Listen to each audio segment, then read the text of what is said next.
So not every pasta shape belongs in every kitchen.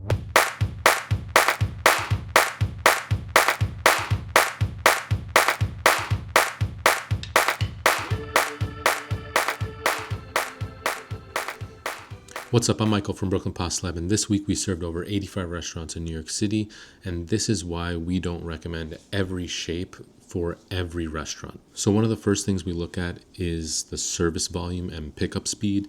So some shapes are really forgiving during service, if they sit in the pan for a bit.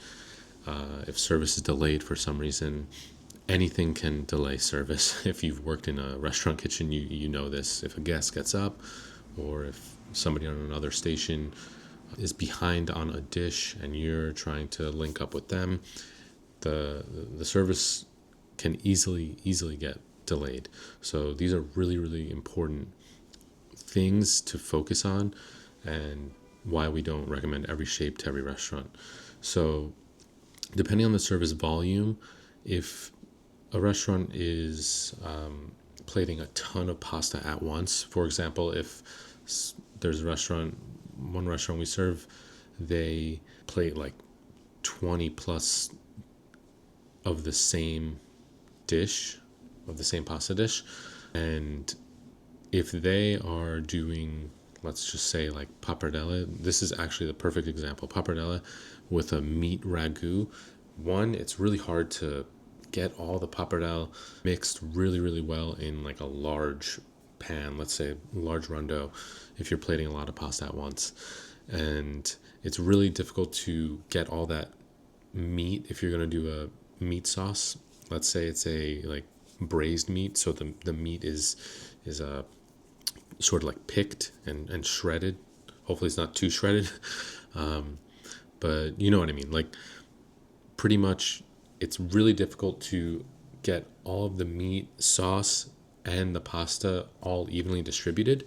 So what I recommend, if you're doing a ton of pasta at once, getting a very simple shape.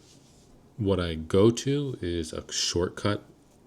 Basically, like cavatelli would be probably number one, because it's so easy to just scoop in a spoon, or if you're doing it from a ladle, either one, doesn't really matter. But it's super fast to like grab it, plate it, grab it, plate it, grab it, plate it.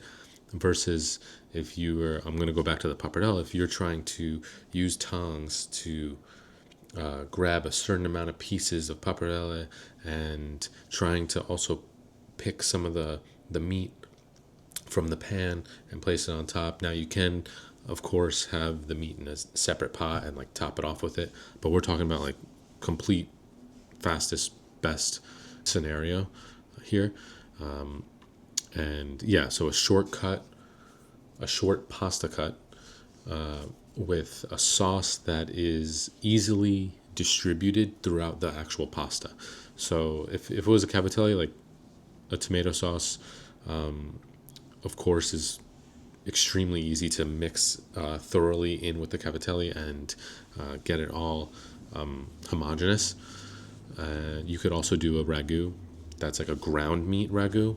If you make it properly, that can mix in really well, and then you just really quickly with a spoon.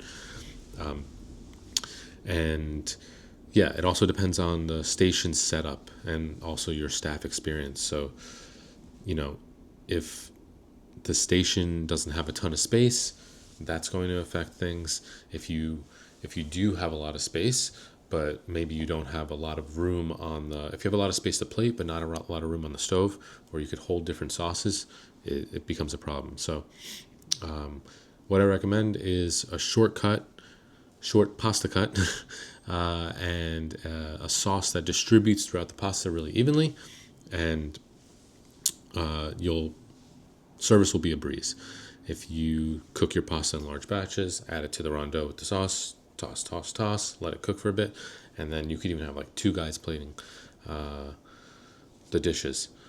And yeah, it's not really our job to sell every single shape. We try to work with the chefs and figure out what works best for their kitchen.